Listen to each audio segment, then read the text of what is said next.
السلام علیکم ورحمۃ اللہ وبرکاتہ۔ ہمارے یہاں پر ایک بات بہت زیادہ عام ہو چکی ہے کہ کھانے کے بعد یا کھانے سے پہلے میٹھا کھانا سنت ہے، اور کہیں کہیں پر تو اس کا بہت زیادہ اہتمام بھی کیا جاتا ہے کہ کسی کے کھانے کی دعوت کر دی تو اس وقت کھانے سے پہلے یا کھانے کے بعد میں میٹھا رکھا جاتا ہے اور تاکید کی جاتی ہے کہ کھائیے، تھوڑا سا کھا لیجئے، یہ تو سنت ہے، سنت تو ادا کر لیجئے۔ دیکھیے، نہ کھانے سے پہلے سنت ہے، نہ کھانے کے بعد میٹھا کھانا سنت ہے، بلکہ پیٹ پر پتھر باندھنا یہ سنت ہے کہ اللہ کے نبی صلی اللہ تعالیٰ علیہ وسلم کے گھر میں 2-3 مہینے تک چولہا نہیں جلا کرتا تھا، اور اللہ کے نبی صلی اللہ علیہ وسلم کا گزر اور بسر کھجور اور پانی پر ہوا کرتا تھا۔ تو سنت تو اصل وہ ہے جس سنت کو ہمیں پکڑنا چاہیے، جو سنت پر عمل کرنا چاہیے، اس کو تو چھوڑ کر اور ذائقے دار اور لذیذ چیزوں کو ہم نے اپنی زبان کے ٹیسٹ اور ذائقے کے لیے ہم نے تھام لیا ہے، جبکہ یہ کوئی سنت بھی نہیں ہے۔ دوسری بات ہمیں سمجھنا ہے کہ اللہ کے نبی صلی اللہ علیہ وسلم کو میٹھا کھانا پسند تھا،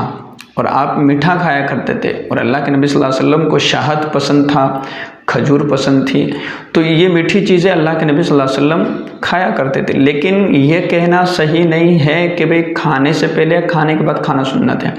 جب بھی دل چاہے، جب بھی من کرے، جب بھی من چاہے آپ میٹھا کھا سکتے ہیں، اور اس کو اللہ کے نبی صلی اللہ علیہ وسلم کی سنت سمجھ کر کے کھائے۔ بھئی میٹھا اللہ کے نبی صلی اللہ علیہ وسلم کو پسند تھا تو ہم بھی میٹھے کو پسند کریں گے، تو یہ ٹھیک اور درست ہے، اس پر آپ کو ثواب بھی مل جائے گا انشاءاللہ۔ اللہ کی ذات سے امید ہے کہ جو چیز اللہ کے نبی کو پسند تھی اس چیز سے ہم بھی محبت کریں گے، اس چیز کو ہم بھی پسند کریں گے، اس کو ہم بھی استعمال کریں گے، تو اللہ اس پر بھی اجر و ثواب دے گا۔ دوسری بات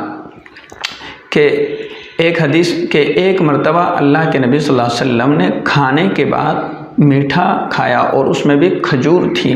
اس وقت کھجوریں بہت عام تھیں، تو اللہ کے نبی صلی اللہ علیہ وسلم نے کھانے کے بعد کھجور تناول فرمائے، کھجور کھا لی۔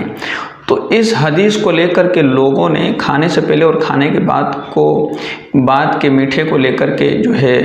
بہت زیادہ عام ہو چکے ہیں کہ بھئی کھانے کے بعد سنت، کھانے سے پہلے سنت۔ دیکھیے، یہ ایک مرتبہ کا عمل ہے اللہ کے نبی کا، پوری زندگی کا عمل نہیں ہے، اور اس ایک مرتبہ کے عمل کو لے کر ہم اس کو سنت نہیں کہہ سکتے۔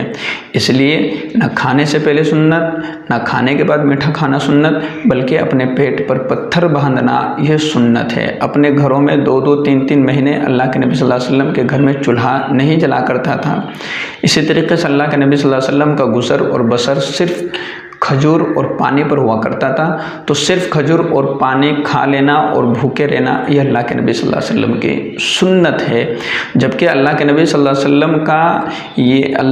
وسلم کی یہ مفلسی اختیاری طور پر تھی کہ اللہ کے نبی صلی اللہ علیہ وسلم یہ چاہتے تھے کہ میں ایک دن کھاؤں اور ایک دن اللہ کا شکر ادا کروں، ایک دن صبر کروں، ایک دن شکر کروں، مل جائے شکر ادا کروں اور نہ ملے تو صبر کروں۔ تو یہ اللہ کے نبی صلی اللہ علیہ وسلم کے اخلاق بھی تھے، اور اللہ کے نبی صلی اللہ علیہ وسلم نے امت کو تعلیم بھی دی ہے۔ ہمیں یہ سمجھنا ہے، امت کو اس سے تعلیم ملتی ہے کہ بھئی میری امت کے غریب، غربا، فقیر لوگ جن کو ایک وقت کھانا میسر نہیں ہوتا، ایک وقت کا کھانا نہیں ملتا، تو وہ لوگ ذرا سی نظر میرے اوپر اٹھا کر کے دیکھ لیں گے